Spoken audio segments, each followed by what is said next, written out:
चुनाव के दौरान ही हम बोले थे कि राजनीति में कोई किला नहीं होता है, घमंड मत रखिए। घमंड रावण को नहीं रहा।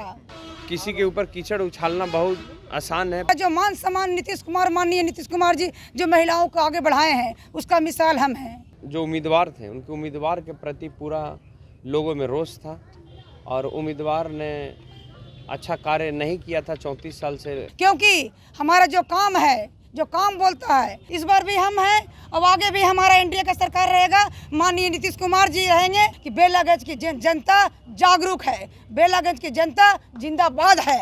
बेलागंज की नवनिर्वाचित विधायिका मनोरमा देवी आज अपनी हॉट सीट को जीतने के बाद पहली बार कार्यालय पहुंची। जदयू कार्यालय में उनका भव्य स्वागत किया गया। इस दौरान मनोरमा देवी से पूछे गए कई सवालों का एकदम बेबाकी से जवाब दिया। उन्होंने इस पूरे मामले को लेकर के चुनाव की प्रक्रिया जो थी और चुनाव कितना चुनौतीपूर्ण था, इन तमाम मुद्दों पर उन्होंने क्या कुछ कहा है, आइए सुनाते हैं। मैं आपको बधाई देती हूँ और आभार प्रकट करती हूँ अपनी सरकार में, माननीय नीतीश कुमार जी हमारे जो गार्जियन कि हमको कैंडिडेट बनाएं। एनडीए का जो नेता है सबको मैं आभार प्रकट करती हूँ कि कैंडिडेट बना के हमको भेजें। बेलागंज की जनता कब से इंतजार कर रही थी कि ऐसा कोई कैंडिडेट आए जिनको हम वोट दे सकें। मैडम, लगातार सुरेंद्र यादव की तरफ से आपके ऊपर आरोप लगाए जा रहे थे कई तरह के। उन्होंने कहा था कि हमारी किला को ध्वस्त करना आसान नहीं होगा। पत्रकार भाई, चुनाव के दौरान ही हम बोले थे कि राजनीति में कोई किला नहीं होता है, घमंड मत रखिए। घमंड रावण को नहीं रहा। आपको जनता जवाब दे, वोट दे करके बता देगी। क्या चुनौतियों का सामना करना पड़ा आपको इस जीत के लिए? देखिए, जिंदगी ही चुनौती है, पग पग चुनौती है। तो मनोरमा देवी चुनौती स्वीकार करती, जिनका भी चुनौती स्वीकार है। आरजेडी के द्वारा एकमात्र आप ही के सीट पे लालू यादव और शहाबुद्दीन जी के परिवार को भी उतारा गया जी। फिर भी माननीय तेजस्वी यादव जी भी 3 दिन कैंप किए हैं। भाई पत्रकार भाई, ये भी बोलिए आप। माननीय तेजस्वी जी यादव 3 दिन वहाँ कैंप किए। माननीय लालू प्रसाद जी यादव आए अंतिम में जी। तो मतलब कहने का मतलब ये हुआ कि MY समीकरण का जादू नहीं चल पाया आरजेडी का।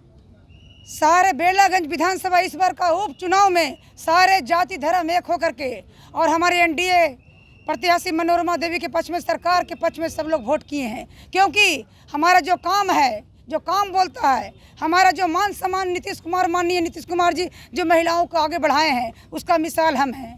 महिला सशक्तिकरण का कितना फायदा आपको मिला है? पूरी फायदा मिला है। आगे भी आने वाला समय में हमारी महिलाएं जाग गई है, सारी बातों को समझती है कि हमारे सुख शांति, हमारा प्रतिष्ठा कहाँ है, हमारा मान सम्मान कौन सरकार में है, हम उन्हीं को वोट देंगे। 2025 में लौटने की उम्मीद है ना मैडम? एकदम निश्चित, इसमें कहीं को दो मत नहीं है। पत्रकार भाई, इस बार भी हम हैं और आगे भी हमारा एनडीए का सरकार रहेगा। माननीय नीतीश कुमार जी रहेंगे। इसमें कोई जीत का श्रेय किसे देती हैं? जी, अपनी जीत का श्रेय किसे देती हैं? सबसे पहले जीत का श्रेय हम उस ईश्वर को देते हैं जिन्होंने दुनिया बनाया है। उसके बाद हमारे जो माननीय मुख्यमंत्री जी हैं, एनडीए के सारे नेताजी, माननीय प्रधानमंत्री, हमारे पांचों जो हमारे जो पार्टी के नेता हैं, हम उनको देते हैं कि मेरे ऐसे बैकवर्ड समाज की महिला को उन्होंने टिकट दे करके और क्षेत्र में भेजा।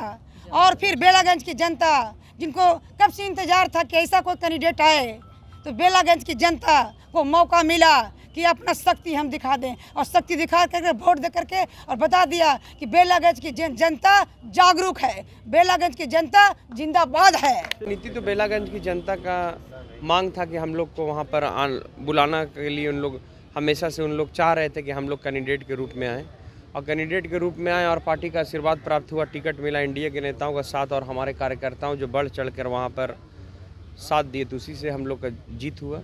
और साथ साथ जीत का साथ है कि हम लोग न्याय के साथ विकास करने का काम करेंगे। हर वर्ग और हर धर्म के लोगों ने हम लोग को चुना है। हर बूथ पर आप देखिएगा कोई समीकरण कुछ नहीं था। हम मानव धर्म को बेलागंज की जनता ने अपनाया है। वहाँ यादव वर्सेस यादव की लड़ाई थी, हम लोगों ने वहाँ कैंप किया था, काफ़ी कुछ सुनने को मिल रहा था, कई आरोप भी आप लोगों पे लगाए जा रहे हैं। जी, आरोप और साजिश तो विरोधी लोग का काम होता है। आदमी किसी के ऊपर कीचड़ उछालना बहुत आसान है, पर लेकिन अपना शकल अपने आईने में देखना चाहिए कि कितना हमारा चेहरा खुद साफ है नहीं है वो तो, और बाकी तो जनता जवाब देती है। हम तो किसी को आज तक कोई आरोप लगाए नहीं है किसी पर। अब आप लोग कैसे जवाब देंगे इस आरोप का? जवाब क्या देना है, जवाब तो जनता दे दी, जनता जवाब देगी। हम लोग का कोई थोड़ी, हम लोग क्या कर सकते हैं। जनता जवाब देती है, जनता बनाती है, जनता बिगाड़ती है। सुरेंद्र यादव के किला को बचाने के लिए खुद लालू प्रसाद यादव, तेजस्वी यादव और ओसामा भी वहाँ पे कैंप कर चुके थे, लेकिन क्या कितना फ़ायदा मिला आपको? देखिए, फ़ायदा का बात, हर पार्टी अपने अपने नेताओं को उतारा।